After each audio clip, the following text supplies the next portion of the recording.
ہے یہ شہر طائف ہے. یہ سرزمین ملک شام کا ایک حصہ تھا. اللہ نے اس سرزمین کو وہاں سے اٹھا کر کے یہاں پہ رکھا ہے.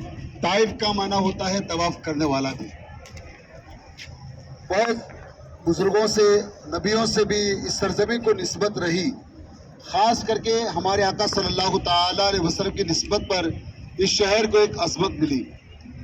عرب کا ایک دستور تھا, سرزمین پورے عرب میں ایک دستور تھا کہ جب بھی کوئی کسی کے گھروں میں بچے پیدا ہوتے تو غریب گھر کی عورتیں وہ بچوں کو لے کر کے آتی اور دودھ پلاتی, جس کو دائی کہتے ہیں. اس سے جو اجرت ملتی اس سے اپنا گھر بار چلتا.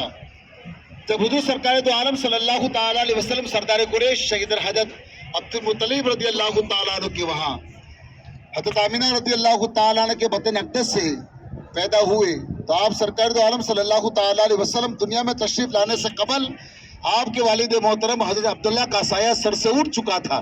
آپ در یتیم بن کر کے دنیا میں تشریف لائے. تو جب سرکار پیدا ہوئے تو سرکار کی صدقے طفیل بہت گھروں کے اندر اللہ نے اولاد کی خوشیاں نصیب فرمائی. تو اس بات کی جب پتہ طائف کے لوگوں کو چلا تو طائف کی عورتیں, جو غریب گھر کی عورتیں تھیں, وہ تیار ہوئی کہ چلو بھائی مکے میں جاتے ہیں, وہاں سے بچوں کو لے کر کے آئیں گے, دودھ پلائیں گے, کچھ اجرت ملے گی تو اپنا گھر بار چلے گا. تو وہ بہت ساری عورتیں جو تھیں, ان عورتوں کے اندر ان کی سہیلی جن کا نام تھا دائی حلیمہ سعدیہ. تو ان سے کہا کہ حلیمہ چلو چلتے ہیں. تو حلیمہ نے کہا کہ میں نہیں چل سکتی, اس لیے کہ میری سواری کمزور ہے, میری اونٹنی کمزور ہے, اتنے دور کا سفر میری اونٹنی نہیں کر سکتی. بہت ضد کیا لیکن دائی حلیمہ سعدیہ نہ گئی. ان کے سہیلیاں پہلے مکہ یہاں سے نکل چکی. اب حلیمہ نے بہت دیر سے سوچا کہ اگر نہ جاؤں گی تو پھر میرا گھر بار کیسے چلے گا. وہ بہت کچھ سوچنے کے بعد اپنی سواری کو تیار کیا. دھیرے دھیرے آپ مکہ پہنچی. جب دائی حلیمہ سعدیہ مکہ پہنچی تو بہت سارے گھروں سے عورتوں نے پہلے بچے کو اپنی گود لے لیا. اب حلیمہ پہنچی تو ان کی سہیلیوں نے کہا کہ حلیمہ تم نے بہت دیر کر دی ہے, اب کوئی امیر گھروں کے اندر بچے نہیں ہیں. ہاں ایک گھر ابھی بچا ہے, لیکن جس مقصد کے لیے تم آئی ہو وہ تمہارا مقصد پورا نہیں ہو سکتا ہے, البتہ بچہ بہت خوبصورت ہے. تو کہا کہ چلو ٹھیک ہے, مجھے لے کر کے چلو. مغرب کا وقت ہو چکا تھا, حالانکہ سورج ڈھل چکا تھا, نماز مغرب بھی ہو چکی تھی, رات اپنی چاندنی بکھیر چکی تھی. تو حلیمہ سعدیہ رضی اللہ تعالیٰ عنہ کو ان کی سہیلی لے کر کے حضرت آمینہ رضی اللہ تعالیٰ عنہ کے گھر پہ پہنچی. تو حلیمہ سعدیہ اور حضرت آمینہ رضی اللہ تعالیٰ عنہ سے جب ملاقاتیں ہوئی تو حضرت آمینہ رضی اللہ تعالیٰ عنہ بات سن کر کے رو پڑی. تو حضرت آمینہ نے کہا کہ میری بہن حلیمہ, آپ جس مقصد کے لیے آئی ہو میں تمہارا مقصد پورا نہیں کر سکتی ہوں, کہ میرے پاس اتنا کچھ ہے نہیں جو میں آپ کو کچھ اجرت دے سکوں. حضرت حلیمہ نے کہا کہ ٹھیک ہے, ذرا مجھے بچہ تو دکھاؤ. تو حضور سرکار دو عالم صلی اللہ تعالیٰ علیہ وسلم کو لوری میں سنایا تھا. حلیمہ سعدیہ رضی اللہ تعالیٰ, ماؤں کو اچھی طرح پتہ ہے کہ جب سرکار کو سلایا تو سرکار کے چہرے مبارک پہ چادر ڈالی ہوئی تھی. جیسے قریب لے کر کے گئی, سرکار دو عالم صلی اللہ تعالیٰ علیہ وسلم کے چہرے مبارک سے چادر ہٹائی.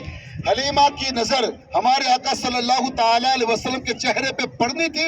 حلیمہ کی دل کی دنیا بدل گئی. سبحان اللہ, حلیمہ کی دل کی دنیا بدل گئی. اب حضور سرکار دو عالم صلی اللہ تعالیٰ علیہ وسلم اپنی لوری میں آرام فرما رہے ہیں. اچھی طرح معلوم ہے کہ جب چھوٹا بچہ سوتا ہے, کبھی پنکھا چلتا ہے, کبھی لائٹ جلتی ہے, کچھ چلتا رہتا ہے, کچھ تو کھلونے کے طور پہ اس کو دیکھ کر کے بچہ مسکراتا رہتا ہے. اسی طریقے سے حضور سرکار دو عالم صلی اللہ تعالیٰ علیہ وسلم لوری میں سوئے ہوئے ہیں. حلیمہ کیا دیکھتی ہے, کبھی چاند اس طرف جا رہا ہے, یعنی وہ اپنے سائے کو دیکھتی کہ چاند کا سایہ اس طرف جا رہا ہے, کبھی اس طرف جا رہا ہے. تو حلیمہ کبھی چاند کو دیکھتی, کبھی حلیمہ آمینہ کے چاند کو دیکھتی. اس طرح جب دیکھتی تھی نا تو حلیمہ سعدیہ رضی اللہ تعالیٰ عنہ نے جب غور سے دیکھا تو حضور سرکار دو عالم صلی اللہ تعالیٰ علیہ وسلم کا سیدھا ہاتھ مبارک اور یہ کلمہ شہادت کی انگلی اس طرف تھی.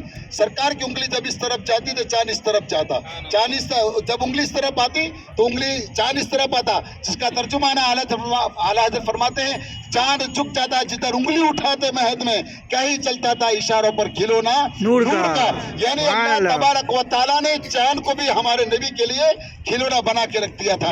آپ سرکار دو عالم صلی اللہ تعالیٰ علیہ وسلم کو حلیمہ نے جب گود میں اٹھایا اور حلیمہ ایک دم خوشی خوشی یعنی دل کی دنیا بدل چکی تھی. اللہ تبارک و تعالی حلیمہ کے دل کو بدل دیا تھا. اب حلیمہ نے گود میں اٹھایا. اس سے پہلے حلیمہ کے ساتھ جو سہیلیاں تھیں وہ مکے سے نکل چکی تھی, بہت دور تک پہنچ چکی تھی. حلیمہ سعدیہ نے جب سرکار کو گود میں اٹھایا اور سواری پر پیچھے رکھا, اپنے ساتھ باندھ دیا تاکہ گر نہ جائے. اس انداز میں اب سواری چلنے کے لیے حلیمہ تیار ہے, لیکن سواری چل نہیں رہی ہے. بہت کوشش کے بعد حلیمہ سعدیہ رضی اللہ تعالیٰ عنہ نے سوچا تو پھر سرکار کو آگے بٹھایا. ہمارے وہاں بھی ایسے ہوتا ہے, جب چھوٹے بچوں کو بٹھاتے ہیں تو کبھی اسٹیئرنگ وغیرہ پکڑوا دیتے ہیں. اسی طریقے سے حلیمہ سعدیہ رضی اللہ تعالیٰ عنہ نے سرکار کو آگے بٹھایا, اور جب بٹھانا تھا تو اونٹنے کی لگام سرکار کے ہاتھ میں تھمانی تھی کہ وہ سواری کے اندر جان آ گئی. سبحان اللہ. سواری کے اندر جان آ گئی. اب حلیمہ سعدیہ جب مکے سے نکلی, گلیاں مہکنے لگی, راستے مہکنے لگے. اب سواری اتنی تیز چلی کہ ان کی سہیلیاں آدھا راستہ کاٹ چکی تھی. راستے میں ان کی سہیلیوں کو پیچھے چھوڑ دیا. پھر حلیمہ رکی. ان کی سہیلیوں نے کہا کہ حلیمہ, کیا تو کہتی تھی کہ میری سواری کمزور ہے, کیا تو نے مکے میں جا کے سواری بدل دی جو ہم سے بھی زیادہ آگے نکل چکی؟